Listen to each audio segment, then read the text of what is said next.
E aí, hoje a gente vai mergulhar num assunto bem legal, como é que uma ideia assim solta no ar vira um banco de dados de verdade, todo organizadinho. É uma transformação e tanto, e vamos ver o passo a passo. A questão toda é essa, né? Como é que a gente pega um conceito, uma necessidade, algo que está só no campo das ideias e transforma isso num sistema real, um sistema que vai guardar e organizar a informação de um jeito que faça sentido. E para entender essa jornada, essa citação aqui é perfeita. Pensa assim: o modelo conceitual é onde a gente desenha o problema, é o que a gente precisa. Já o modelo lógico é a solução, é o como a gente vai construir. Um é o rascunho da ideia, o outro é a planta baixa. Na prática, o design de banco de dados tem esses três grandes passos. Primeiro, o conceitual, a ideia. Depois, o lógico, o plano. E, por fim, o físico, que é a construção. Hoje o nosso foco é justamente nessa ponte, nesse passo do meio que é super importante, transformar a ideia, o que, num plano de verdade, o como. Beleza, então nosso papo de hoje vai seguir essa linha aqui. Primeiro, como as ideias viram tabelas. Depois, como os detalhes delas viram colunas. Aí a gente vai ver como conectar tudo e, no final, juntar todas as peças nesse quebra-cabeça. Então vamos lá. Começando pelo começo, a regra número 1, que é a fundação de tudo. Olha, a ideia aqui é bem direta, sem mistério. Cada coisa importante do nosso sistema, cada entidade, tipo funcionário, produto, pedido, vai virar uma tabela. Simples assim. É como se a gente desse um espaço próprio para cada conceito. E o pulo do gato é exatamente esse. O que era só um desenho, um conceito abstrato ali na esquerda, vira uma estrutura de verdade na direita. Uma tabela já pronta para começar a guardar informação. É a primeira grande transformação. Ok, já temos as casas, que são as nossas tabelas. Mas e os móveis? E os detalhes? Agora a gente precisa descrever essas entidades. E é aqui que a coisa começa a ficar mais legal. Porque cada tipo de detalhe ou atributo tem um jeitinho certo de ser tratado. Basicamente, nem todo atributo é igual. A gente tem que ficar de olho em 4 tipos diferentes, porque cada um vira a coluna de um jeito específico. Tem o simples, o chave, o composto e o multivalorado. Vamos ver cada um deles. Começando pelos mais tranquilos. Um atributo simples como o nome de alguém vira uma coluna nome. Fácil. E é aquele atributo especial, o identificador único, que a gente chama de atributo-chave. Esse também vira uma coluna, mas uma coluna especial, a chave primária, ou PK. É ela que vai garantir que cada linha da tabela seja única.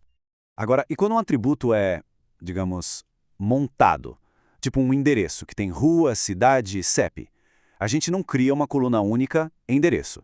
Não, a gente quebra ele nas partes menores. Uma coluna para rua, outra para cidade. Por quê? Porque isso dá muito mais poder na hora de fazer buscas e filtros. É bem mais inteligente. Beleza, mas e agora? E se uma pessoa pode ter, sei lá, 3 números de telefone? Um atributo multivalorado. O que a gente faz? Não dá para enfiar tudo numa coluna só. Ia virar uma bagunça. A solução aqui é genial. A gente cria uma tabela novinha em folha só para guardar os telefones. E aí a gente liga essa nova tabela com a tabela de funcionários. É a solução mais elegante e organizada. Olha que legal esta tabela. É basicamente um resumo, uma colinha, de tudo que a gente viu sobre atributos. O simples vira uma coluna. O chave vira a chave primária. O composto a gente quebra em várias colunas. E o multivalorado? Esse ganha uma tabela novinha só para ele. Com isso aqui, não tem como errar. Certo? Temos tabelas, temos colunas, agora falta o cimento para juntar tudo. Os relacionamentos. A gente precisa conectar essas tabelas. E o jeito de fazer essa conexão depende do tipo de relação que elas têm. Se é um para muitos ou muitos para muitos. O tipo mais comum que a gente vê em todo lugar é o um para muitos. Pensa só, um departamento tem muitos projetos, uma mãe tem muitos filhos. A boa notícia é que a regra para conectar isso é super simples. É a regra de ouro. E a regra é essa aqui. A chave primária do lado 1 viaja para a tabela do lado muitos. Então, o ID do departamento, que é a chave primária lá na tabela de departamento, vai parar lá na tabela de projeto. E lá, ela ganha um nome novo, chave estrangeira. É essa chave viajante que cria a ponte entre as duas.